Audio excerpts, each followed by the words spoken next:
Matthew 18. 70 times 7 equals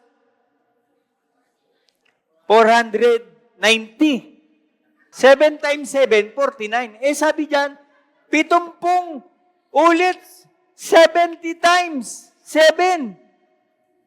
Church, pakinggan nyo mabuti ito, ha? Hindi ka pwede magpatawad ng ganito. Hindi ka pwede magpatawad ng ganito. Ikaw, 489 ka na, isa na lang, bingo ka sa akin.